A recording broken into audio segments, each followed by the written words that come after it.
Now we're going to have a speaker that's going to talk to us online.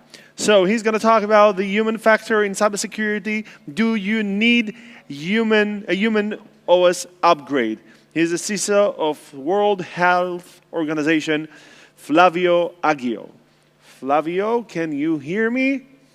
Yes. Yeah, you are connecting to us directly from Geneva, Geneva. Switzerland, right? Yes. Is it cold? Now it's warm here. Not Yeah. as hot as I wanted to be, but not cold at all. Yeah, it's warm here as well. Is it still expensive? That's normal, right? Perfect. So, The stage is yours. Thank you so much for joining us. thank you. In my presentation, what I'd like to share with you is the human factor in cybersecurity. So, do you need a human operating system upgrade? So, I'm going to share with you what I have learned with the COVID-19 pandemic and what really happened and what I see the best way to really improve cybersecurity in general. Before I do that, I'd like to share with you what the World Health Organization do. We promote health, we keep the world safe, and we serve the vulnerable. I always like to start with that so you understand what the World Health Organization do. So, on the human factor in cybersecurity, in my opinion, is we talk about technology all the time, and we have to talk about technology because they are very important. They are extremely important, but in my opinion, not sufficient. Why? Why not? Uh, the the consumers of technology need to understand well how to really use technology to be able to be safer online. And it is not only about training and awareness. And I'm going to expand a little bit more what I'm talking about later on. The public and the IT communities must openly acknowledge systems vulnerabilities. As you know, zero-day vulnerabilities happen all the time. We get those alerts all the time, and software needs to be fixed. And this will not stop. So this is a continuous process, and we need to wake up people for that process. We cannot really hide behind technology, and this is basically my call to you. And what's the call? Humans can be the weakest and can be the strongest links in cybersecurity. We just need to be absolutely aware. And a little bit of that is about risk, understanding risk in the organization. As you can see the picture there, if the foundation of your organization, of what you think it is important, gets damaged, the entire business operations can be impacted. And in order to make any decision about risk, it's not only about IT making the decision. The right decision makers need to be in place. And if they are not in place, the right risks are not really being addressed. So before this COVID-19 pandemic, and as you can imagine, the World Health Organization was attacked a lot last year and continued to be attacked.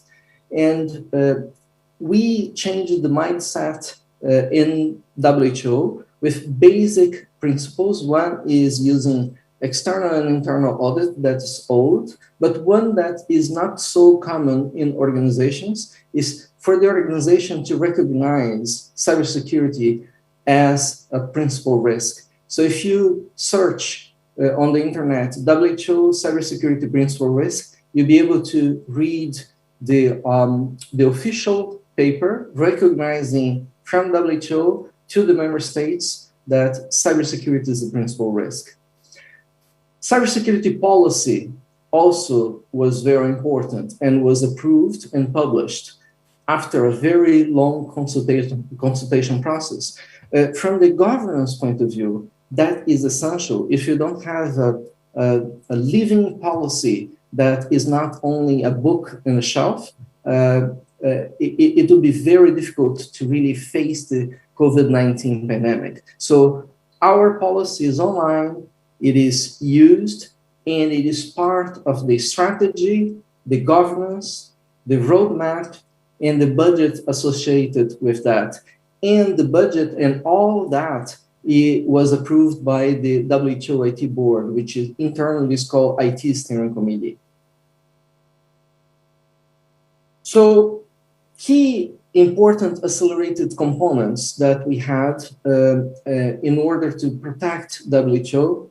One was very basic. It was not completely done, but we absolutely implemented everything that was needed to have a multi-factor authentication for all IT services.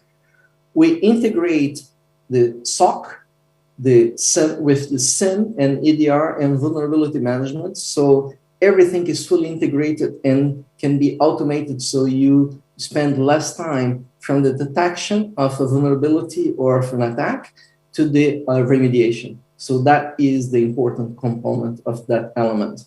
And threat intelligence. We eliminated a lot of impersonation, and I'm going to talk a little bit more about that. And we use threat intelligence platforms to do that. DMARC was absolutely essential. DMARC was part of our roadmap, and in April, the WHO.int, about 70% of the email traffic on the internet using @WHO.int was impersonation, 70%. In 30 days, we enabled DMARC, and those 70% were fully eliminated. We still have some impersonation, email impersonation, but it is minimum. So the domain became way healthier after the activation of DMARC with full rejection. And this was wonderful. And I recommend every organization to accelerate their DMARC implementation. And if you need to contact me for help, please let me know, and I will be able to really share cool stats with you. So DMARC, in my opinion, should be mandatory for all organizations. So an email shouldn't exist without DMARC. So the recommended components we talk a lot about technology, and of course, technology is important. But as you can see, governance and risk are part of that story. And I listed here 6 recommended components to be implemented. We are still working on that. Those are improving the threat protection for safe links and attachments for email, global cloud proxy, application vulnerability scanning integrated with the DevOps. So I heard before my session here, the DevSecOps, this is absolutely important. We need to have platforms that can help development and operations to really eliminate basic vulnerabilities, basic bugs from the security point of view. Vulnerability management must be integrated with patch management. So when a vulnerability is found and can trigger the patch automatically, that's nirvana, and this is very important. For more mature organizations, deception technology is essential because you put all those traps and the bad guys really alert you that they are in, and you'll be able to remediate. So that's important. And the last but not least, and should be part of the overall strategy, the zero trust. So no perimeter, no safe place inside of the organization. Everything needs to be verified. We are slowly migrating to that. And I recommend all those 6 components. Lessons learned from the human operating system upgrade. The mindset needs to change. We should stop with the concept that IT, information technology, ensures 100% security. And if you don't believe me, take a closer look. You're going to see a lot of people thinking that IT solves the problem. And it is not only from the technology point of view, but we need to look at from the people, process, and technology points of view. We need to exercise everyone in the organization with multiple phishing exercises, and we do that in a monthly basis, and this helps people to really understand faster and better cyber attacks. Communication is essential, but be careful. So if you communicate too much, there's a fatigue. Concentrate on what's in it for me. So in our communications, we embedded help for every individual personally, because attackers are going for personal accounts, family accounts. So in whatever session that we have with employees, we concentrate on what can we help them to be safer at home, and with that, they're going to be safer at work. And this is very important. Collaborate and share information with external organizations. I participate in multiple seminars, and my intention is to really share and be able to learn from others, and very important, and concentrate on the human-centric technology. So how can be easier, how can be straightforward for anyone to use. So on the upgrade of the human operating system, we need to get out of only training, awareness, the typical phishing exercise in briefings and training. So that's the one bullet here in my slide. We need to move into the policy and governance in a different way. So executives understand what risk they are willing to take, and as part of the integrated risk management. Once you have all those three bullets, technology makes more sense. Technology by itself doesn't work. So I prepare 8 points here that can improve the defense systems for any organization. One is to promote and understanding the recognition of cyber risks. So some organizations believe that IT solutions can be sufficient, and I have to really wake people up. It is not sufficient. You need to really have the combination of factors, so it will make sense, the technology investment with the people and process investment. A basic behavior, that's number 2, a change, a digital behavior. Basic hygiene, unique and long passwords plus multi-factor authentication, that can reduce dramatically the number of attacks. So if everyone does that and use password vault, that will help. Only technology using passwordless will not do it, because multiple people will have passwords across the spectrum, and having a consolidated approach is not an answer. So I strongly believe that we need to collectively work on that concept, unique and long password with multi-factor authentication. That is basic hygiene. Third, recognize and address potential conflict of interest. IT wants to really deliver the business value to the business, and cybersecurity wants to really make it fully protected. And they can be a conflict, and we need to really recognize and address those conflicts. Promote the recognition mitigation of IT products and process vulnerabilities.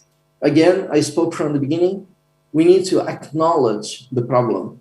Zero-day vulnerabilities are happening all the time. The Pegasus subject happened again and will continue to happen. So zero-day vulnerability is the weak spot for cybersecurity, and we need to recognize and we need to face it from countries, the IT community, the universities, everyone.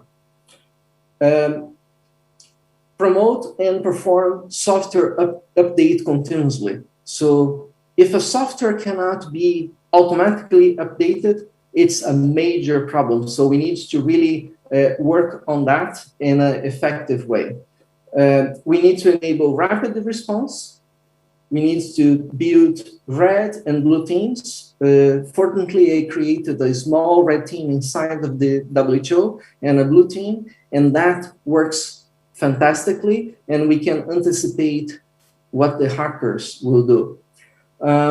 Implement and maintain a cybersecurity awareness program, which is the standard, and this is still needs to happen. So all that, what I call upgrade the human operating system.